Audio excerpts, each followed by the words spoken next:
Government chief whip Abu John ജോസഫാണ് നമുക്കൊപ്പമുള്ളത്. കന്നി മത്സരത്തിൽ തന്നെ വിജയിച്ചു എന്ന് മാത്രമല്ല ക്യാബിനറ്റിൻ്റെ ഭാഗമാകുന്നു. തീർച്ചയായിട്ടും അതൊരു വലിയ ദൈവാനുഗ്രഹമായിട്ടാണ് ഞാൻ കാണുന്നത്. തൊടുപുഴയിൽ വിജയ ജോസഫ് എന്നൊരു ജനപ്രതിനിധി കഴിഞ്ഞ 56 വർഷം തൊടുപുഴയെ കണ്ണിലെ കൃഷ്ണമണി പോലെ കാത്തു സൂക്ഷിച്ച അദ്ദേഹത്തിൻ്റെ കാലടികൾ പിന്തുടർന്ന് ഞാൻ തൊടുപുഴയിൽ മത്സരിച്ചപ്പോൾ 44,291 വോട്ടുകളുടെ ഭൂരിപക്ഷം തന്ന ജനങ്ങൾ എന്നെ വിജയിപ്പിച്ചിട്ടുണ്ടെങ്കിൽ അത് എന്നിൽ അവർ അർപ്പിച്ച ഒരു വിശ്വാസത്തെക്കാൾ ഉപരി വിജയ ജോസഫ് എന്ന ഒരു ജനനായകന് അവർ നൽകിയൊരു സ്നേഹോപഹാരമായിട്ടാണ് ഞാൻ വിലയിരുത്തുന്നത്.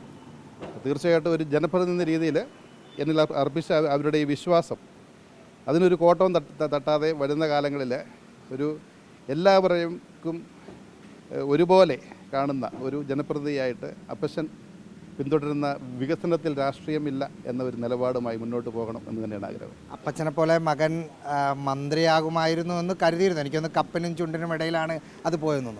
അല്ല, മന്ത്രിസ്ഥാനം എന്ന് പറയുന്നത് ഒരു ആലങ്കാരിക ഒരു പദവി ആണ് എന്നതിലുപരി നമ്മളൊരു നിയോജക മണ്ഡലത്തിന് വേണ്ടി എന്തെങ്കിലും ചെയ്യാൻ ഉറച്ച് മുന്നോട്ടിറങ്ങിയാൽ ചെയ്യാൻ സാധിക്കുമെന്ന് തെളിയിച്ച ഒരു ജനകീയ നേതാവാണ് പി ജെ ജോസഫ്.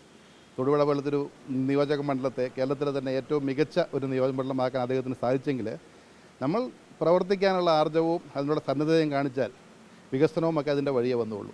അപ്പച്ചൻ നന്നായി പാടും. ഇപ്പോൾ ഞാൻ ഈരാറ്റുപേട്ടക്കാരനാണ്. എനിക്ക് അരുവിത്തര പള്ളിപ്പെരുന്നാളിന് അപ്പച്ചൻ കലാഭവൻ മണിയുടെ ഒരു പാട്ട് പാടിയത് വളരെ കുഞ്ഞിലെ കാട്ടിലെ മാനിൻ്റെ ചേലുകൊണ്ട് ഒരു പാട്ട് ഇപ്പോഴും നമുക്ക് അപ്പച്ചനെ ഓർക്കുമ്പോൾ അതാണ് ഓർമ്മയുള്ളത്.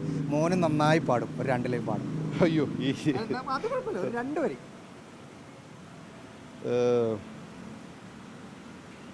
തേനും വയമ്പും നാവിൽ പൂവും വാനം പാടി രാഗം ശ്രീരാഗം പാടൂ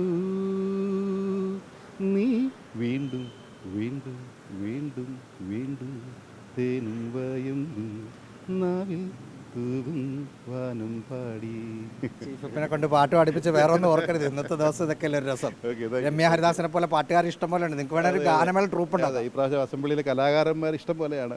ഇവിടെ പി സി വിശ്വനാഥ് അദ്ദേഹം ഒരു നല്ല ഗായകനാണ്. അപ്പം ധാരാളം അതുപോലെ കോവൂർ അദ്ദേഹം ഉല്ലാസ് കോവൂർ ഒരു നല്ല നാടൻ പാട്ടുകാരനാണ്. നിങ്ങളൊരു ടീം ഉണ്ടാക്കുന്ന ആലോചിക്കാം. പിന്നെ തീർച്ചയായിട്ടും അത് ആലോചിക്കേണ്ടതാണ്. ഓക്കെ, അദ്ദേഹം നിയമസഭാ സാമാജികനായി സത്യപ്രതിജ്ഞ ചെയ്യാൻ വേണ്ടി പോവുകയാണ്. പാട്ട്, ചിരി, വർത്തമാനം, അപ്പച്ചൻ്റെ ഓർമ്മകളെല്ലാം പങ്കുവച്ചു അബു ജോൺ ജോസഫ്. വീഡിയോ ജേർണലിസ്റ്റ് വിനയനൊപ്പം reporter Rahees Rasheed, in reporter, Thiruvananthapuram.